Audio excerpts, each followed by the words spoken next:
मस्जिद भी बनना चाहिए, मंदिर भी बनना चाहिए, परंतु मस्जिद को सरयू नदी की उस पार बननी चाहिए। और ये जो ज़मीन है राम जन्मभूमि, वो संपूर्ण रूप से राम मंदिर का होना चाहिए, क्योंकि सरकार ने भी 1994 में नरसिम्हा राव सरकार ने एक एफिडेविट फाइल की थी सुप्रीम कोर्ट में कि यदि ये कभी सिद्ध हो जाए कि वहाँ पहले एक मंदिर था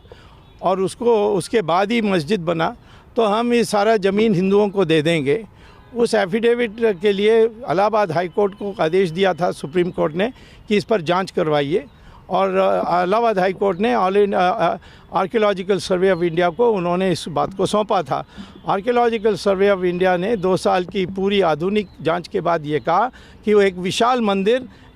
मस्जिद के नीचे है, और इसीलिए एक मंदिर पहले था, ये बात सिद्ध हो गई। तो ये सारी चीज़ों को ले करके, और ये भी जब सऊदी अरेबिया और अन्य देशों में, मुस्लिम देशों में मस्जिद को एक नमाज़ पढ़ने की जगह मानते हैं और नमाज कहीं भी पढ़ा जा सकता है, तो मेरा सुझाव है, मैं नहीं कह रहा हूँ कि ये मान्य सुझाव है, परंतु सुझाव है कि सरयू नदी के उस पार एक मस्जिद बने और यह सारा जो राम जन्मभूमि है वो राम मंदिर के लिए सौंपा जाए। तो ये हम चाहते हैं कि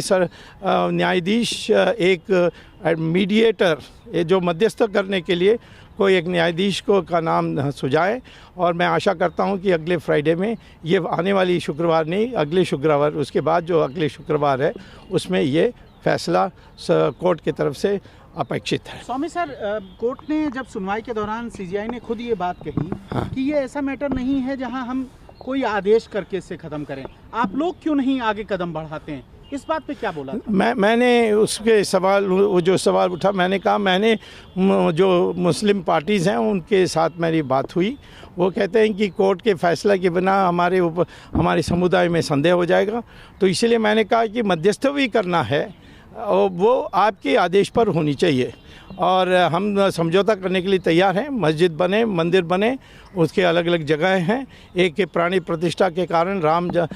जहाँ पैदा हुए वही है, उसको बदल नहीं सकते, और मस्जिद तो कहीं भी बना सकते हैं, सड़क में भी नमाज़ पढ़ते हैं मुसलमान, और सऊदी अरेबिया में अपार्टमेंट बिल्डिंग बनाने के लिए या रोड के लिए वो मस्जिद को हटाते हैं, तोड़ते हैं। तो इसीलिए मैं समझता हूँ कि इस रचनात्मक सुझाव को मुस्लिम समुदाय मान ले तो सबसे अच्छा होगा। पर